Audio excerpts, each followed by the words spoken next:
خطبہ حجۃ الوداع دنیا بھر کے خطبوں میں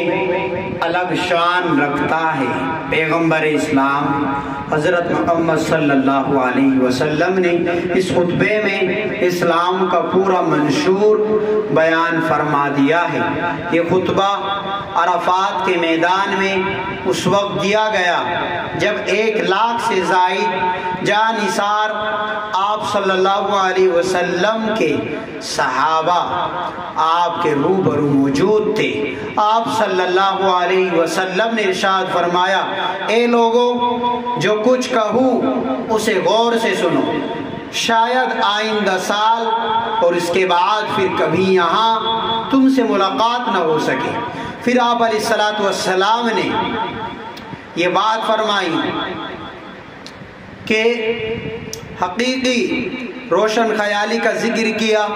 انسانی جان کی حرمت کا ذکر کیا،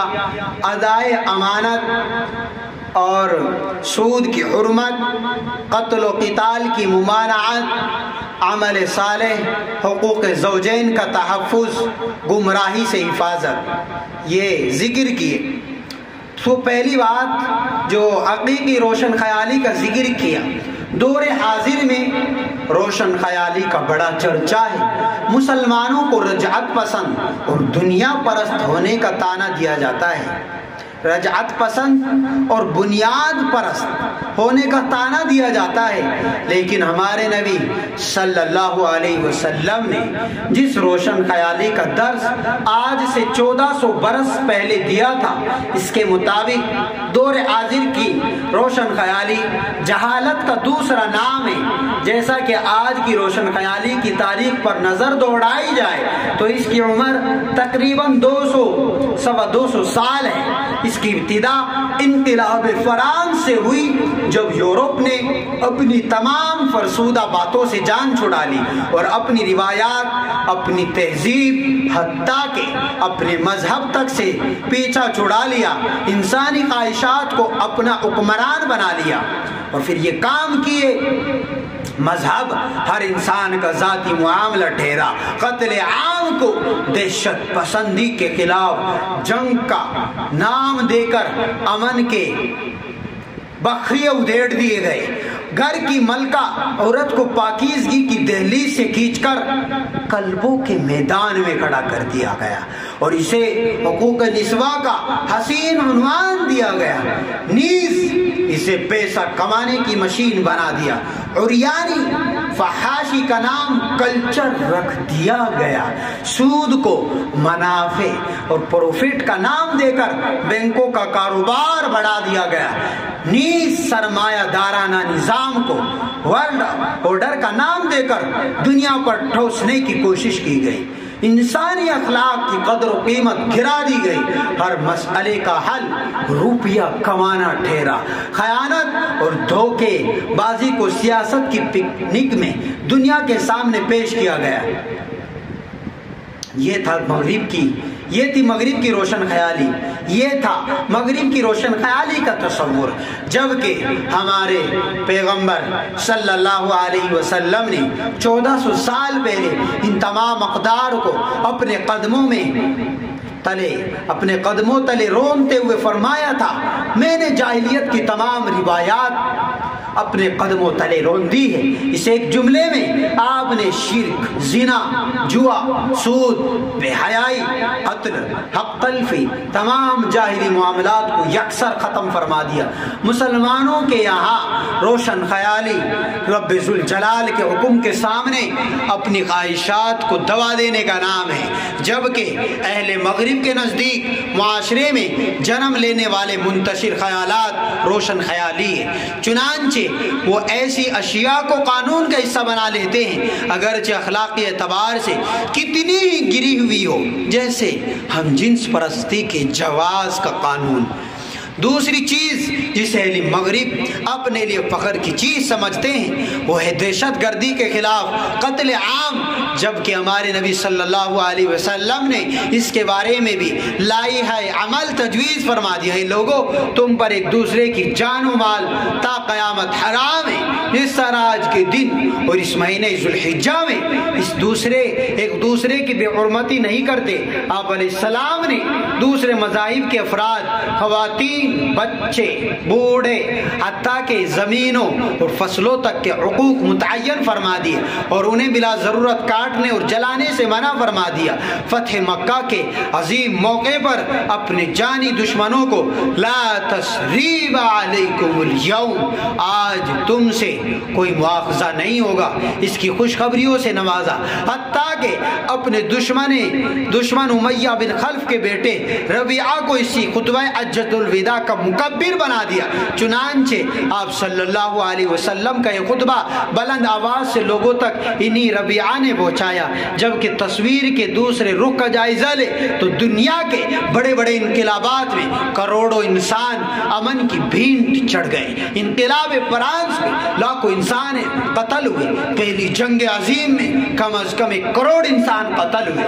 لیکن رسول اللہ صلی اللہ علیہ وسلم کے انقلاب میں طرفین کے صرف 1018 آدمی موت کی نیند سوئے۔ پھر یہ انقلاب ایسا پر اثر تھا کہ اس کی گونج آج بھی پوری قوت سے اطراف عالم میں، دنیا میں سنائی دے رہی ہے۔ تیسری چیز آپ صلی اللہ علیہ وسلم نے جو بیان فرمائی وہ ادائے امانت ہے۔ اس بارے میں آپ صلی اللہ علیہ وسلم کا فرمان ہے، جو کسی کے پاس دوسرے کی امانت جمع ہو اس کے مالک کو لوٹا دی جائے۔ نیز آپ نے فرمایا، اے لوگوں میری بات گوش ہوش سے سنو، غور سے سنو، دیکھو ہر مسلمان دوسرے مسلمان کا بھائی ہے، اور اس رشتے کی وجہ سے کسی مسلمان کا دوسرے مسلمان بھائی کی کسی شے پر اس کی اجازت کے بغیر تصرف روا نہیں ہے، جائز نہیں ہے، ورنہ یہ ایک دوسرے پر ظلم ہو جائے گا۔ چوتھی چیز سود ہے، جس کے خاتمے کا آپ صلی اللہ علیہ وسلم نے حکم فرمایا۔ آپ نے فرمایا اس کے بارے میں کہ آج سے ہر قسم کا سود ختم کیا جاتا ہے، راس المال کے سوا نہ تم ایک دوسرے پر ظلم کرو، نہ قیامت کے دن تمہارے ساتھ ظلم کیا جائے گا۔ اللہ تعالیٰ ہی نے سود کو ممنوع فرما دیا ہے۔ میرے چچا عباس کا جو سود دوسروں کے ذمے واجب الادا ہے اسے موقوف کیا جاتا ہے، اسے ختم کیا جاتا ہے۔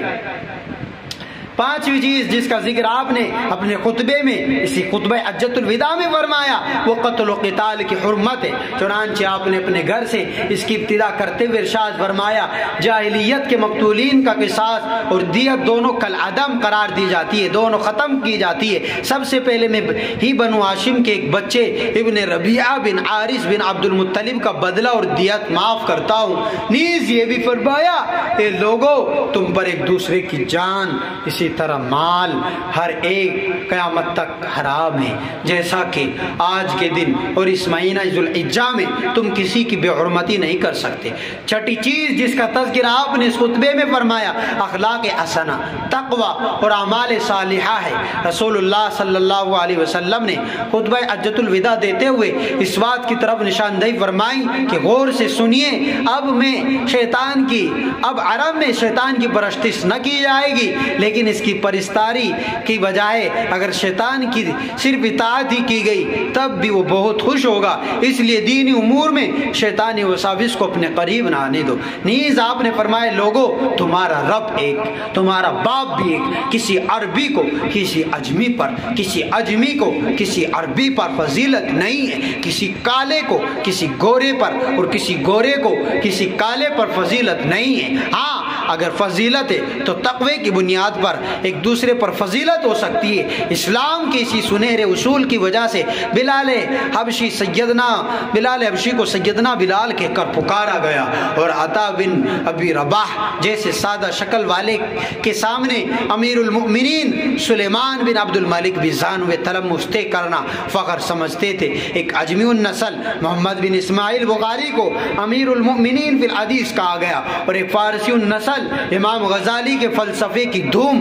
چار دانگ عالم میں گوم ہے، چار دانگ عالم میں ان کی ایک دھوم مچ رہی ہے، اور ایک غیر عرب نعمان بن ثابت امام اعظم کہلاتا ہے، جبکہ ایک عربی النسل ہاشمی خانوادے کے فرزند ابو لہب اپنے زمانے کے ابو الحکم اور عمر بن ہشام ابو جہل کو انہی کی کیٹیگری کے لوگ بھی اچھے الفاظ کے ساتھ یاد کرنا اچھا نہیں سمجھتے، گناہ سمجھتے ہیں، برا سمجھتے ہیں۔ ساتویں چیز جس کا ذکر اپنے خطبے حجۃ الوداع میں آپ نے فرمایا وہ خاندانی نظام کا تحفظ ہے۔ مغرب اپنے حقوق نسواء کے نعرے پر بہت زور دیتا ہے۔ مغرب کا دعویٰ ہے کہ ہم نے عورت کو وہ حقوق دیے جو اس سے پہلے کسی نے بھی اسے عطا نہیں کی، لیکن غور کیا جائے تو مغرب نے عورت کو بجائے حقوق دینے کے اسے انہی خطوط پر چلانے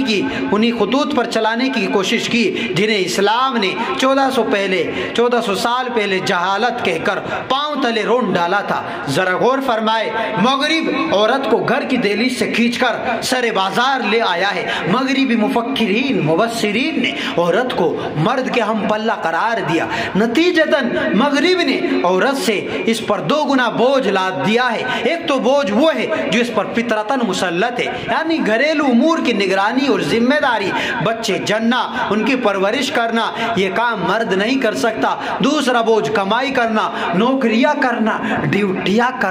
ڈیوٹیاں سر انجام دینا، جبکہ اسلام نے دونوں فریقوں کے حقوق متعین کر دیے۔ اسلام نے مرد عورت کو گاڑی کے دو پہیے قرار دیا، جس کی وجہ سے زندگی کی گاڑی کا چلنا نہایت آسان ہو گیا، جبکہ مغرب نے برابر کے حقوق کا ڈنڈا پیٹ کر دونوں پہیے گاڑی کے ایک ہی سمت میں لگا دیے، چنانچہ ان کا گھریلو نظام ٹوٹ پھوٹ کر درہم برہم ہو گیا، جس کا اقرار اب خود مغربی مفکرین بھی کر رہے ہیں۔ عورت جسے یونانیوں نے سانپ اور سقراط نے فتنہ اور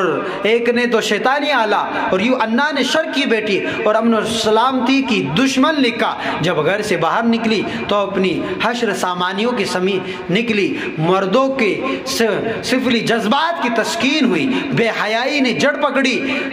جبکہ اسلام نے اسی عورت کے قدموں تلے جنت بتلائی اور ماں بہن بیوی بیٹی کے حقوق وضع کر کے اس کی باقاعدہ حیثیت متعین کر دی۔ خاندانی نظام کے تحفظ کے لیے آپ نے حجۃ الوداع کے موقع پر یہ ارشاد فرمایا، میاں بیوی ایک دوسرے کے سامنے جواب دہ ہیں، نیز کسی عورت کے لیے غیر مرد کو اپنے قریب کرنے کا حق نہیں ہے، ورنہ شوہر کے تن بدن میں آگ لگ جائے گی، اور یہ کہ عورتوں کو بے حیائی کے ارتکاب سے مطلقاً کنارہ کش رہنا چاہیے۔ اگر ان سے یہ قصور ہو جائے تو ان کے شوہر انہیں بدنی سزا دے سکتے ہیں، مگر وہ سزا ضرب شدید کی حد کے قریب نہ پہنچ جائے، یعنی بدن پر داغ نہیں پڑنا چاہیے۔ اگر عورتیں ایسا لاؤبالی پن چھوڑ دے تو دستور عام کے مطابق ان کے خورد و نوش اور ان کے لباس کا پورا لحاظ رکھوایا جائے، ان کے معاملے میں اس نے سلوک سے ہاتھ نہ کھینچو، وہ تمہارے نکاح میں آ جانے سے تمہاری پابند ہو جاتی ہے۔ ان معنوں میں